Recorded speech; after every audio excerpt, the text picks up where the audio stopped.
It's all fun and games till someone gets shot. First, I'll give you guys an update on the Capcom situation where they're returning their Capcom Cup, which is their final for their tournament that they do every year, where they give out, I believe, 2 million. First place walks away with 1 million. It's a pretty big deal. This year, they announced that they're making it a pay-per-view event. A lot of people was upset and they were begging Capcom to walk back that decision. In Japan, pay-per-view is a very popular and common thing, but the Western world is not happening. Now, Capcom responded a couple of days ago and they basically doubled down. They did all of this yapping here. If you guys really want to, you can pause and read this. They confirmed the date. They confirmed that they're still doing it. Hopefully, other fighting games or just other games in general don't pick up this behavior, because this is a very bad thing for gaming and it's purely money driven. Next topic, Tekken 8. You guys know Tekken 8, they're not balanced in the game. Even though the last two characters they released have been very fun, very well balanced,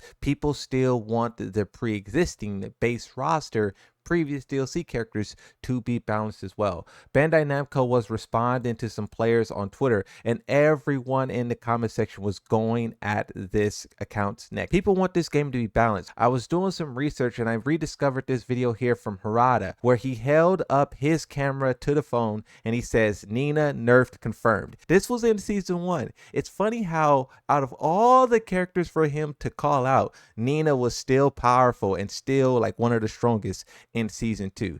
That kind of just speaks to the incompetence that the players are talking about, where the developers acknowledge a problem but then no fix to the problem. Pretty crazy. Now, we do got to be fair. Like I said, Armor King and Fahkumram, two great characters, and players are acknowledging that. Landon D, a very respected person within the Tekken space, says, "I'm going to be honest. Now, I'm not going to read all of this. Once again, you guys can pause and read it if you want, but I'll summarize it. This person really loves Muay Thai, and when they play the game, when they play the character, they get a real sense of that Muay Thai gameplay. And this person was just astonished by how well they were able to translate not only the martial arts, but the strengths of it. Muay Thai is all about heavy punches, heavy kicks, elbows, and Fahkumram definitely does that. This part at the very bottom, I'll read it myself. I could go on for hours, and while there are undeniable differences between a video game and real combat, what matters most is how the core concepts carry over to make it feel authentic. After countless hours of study, I developed a theory. Tekken is the closest fighting game to real MMA, just seasoned with anime elements to keep it entertaining. Whether you think of it as a real martial arts or not, at the end of the day, it's still fighting. And Bamco does an exceptional job of simulating what a mastered version of fighting styles would look like within its system. Learning Tekken genuinely forces you to adopt the mindset of the fighter." This person concludes their statement with, "I'm sorry, I truly wasn't familiar with your game." This is an apology to the Tekken developers as a whole. The Tekken leadership has made the decision already to remove the old balancing team that ruined the game. Now there's a new team in charge who's tasked with fixing it. And so far, that new team has shown good work. Yes, they haven't did the season 3 update or a big balance patch yet, but the two characters they released, very good characters. So this is just the shift that Tekken is going through right now with this new team and what they're capable of and what they're doing. Talking a little bit about some of the other news, you guys know the WWE Championship crossover was announced with Tekken. They did another promo here. This time Armor King is on the cover of it. We still don't have too much details about it. Like I said, I keep you guys updated when we get more information. In the meantime, Tekken put out this apology. In their previous tweet, they said that there was a shop item added to the store with the previous update that they did, and players quickly found out that there was not. They said in response to all of the backlash, "We would like to clarify that this patch will not bring new items to the Tekken shop. We apologize for any inconvenience this may have caused." This problem was completely avoidable, and whoever is managing their Twitter got to do a better job. The players are already very upset, and you don't want to give them any reasons to be more upset. Talking about more upset, a couple of weeks ago, I made a video where I was talking about TOs rigging tournaments so that their players can participate in the Tekken World Tour Finals. We have not received any word from Bandai Namco about the situation, but we do have an update for it. This person said, "Landed in Bolivia, came to the dojo event called Hadouken Capital Gamer 3. I'm here at the venue, and this is how the dojo with 64 plus players looks." And you can see here, this video is not at all 64 plus players, but also there's a lot of people on the same team. This team is getting a lot of backlash because people feel that they are setting up tournaments, lying about how many people are showing up, and then they're basically trying to get their players to get a lot of points so that they can qualify for the regionals, not the global finals, but the regional finals, and get into the tournament that way. See, look at this, HDG. There's a lot of people on this team. They're all gaining points pretty rapidly, and they're going to qualify for the regionals. This person says, unfortunately, this situation is not new. HDG team is under leadership of this person here and has been cheating nonstop for the past 4 seasons. Not only have they inflated their tournaments with fake StarGG accounts, but they also manipulate the brackets for their convenience for the players. They put the strongest external players to fight each other at round 1 instead of shuffling seeding brackets. They abuse the power they have when they hosted challengers and masters events. And you can see this person go on and on. If you want to pause and read all of this, you can. Another person says, even after all that, the guys don't stop doing this. They should get a heavy penalty. Spaghetti Rip says, something needs to be done about the inflated TWT dojos. Crackdown required. Too many cases of this occurring. Competitive integrity is being ruined. They could respond and say all of these players are disqualified and the tournament organizer and whatnot is banned from the event. They could do that.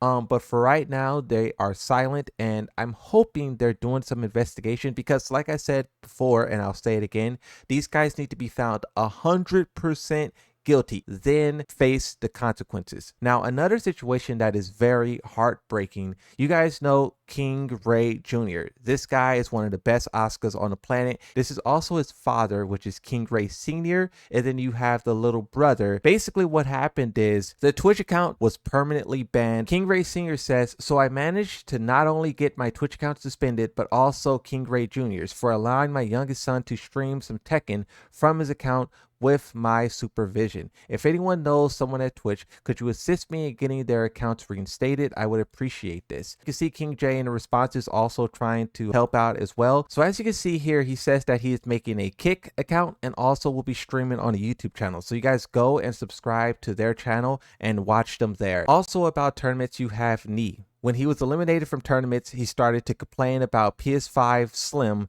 and it being used for tournaments. You know, when Arsenal and Ash does this, people be like, stop making excuses, stop making excuses. When I looked through the comment section of this, no one said that. On the topic of Arsenal and Ash, he placed top 16 at a tournament with Lydia. He said that she got some bad matchups, which is Asuka, Paul, Yoshi, Jin, Fang, and a couple other characters. Also, he was paying attention to the Tekken Super Tournament that happened where Mogold won by surprising everyone with a Fakaram. Arsenal was looking at the people who were saying Fakaram is a secret top tier best in the game, and he was saying you guys are overreacting. Lohai simply lost to lack of knowledge. He was doing wrong punishes, etc. And Mogold surprised everyone with a knowledge check pick and won the tournament that way. This just shows how difficult it is to learn every matchup and be prepared for every scenario. But also, this is the part of Tekken that makes it special. This is the part of the Tekken that people like, labbing and understanding all of these different matchups. Lastly, I'll give you guys an update on the whole Joe Crush versus Droopy situation. First, they played a Kazuya match in ranked. They were key charging each other, calling each other trash, calling each other terrible at the game,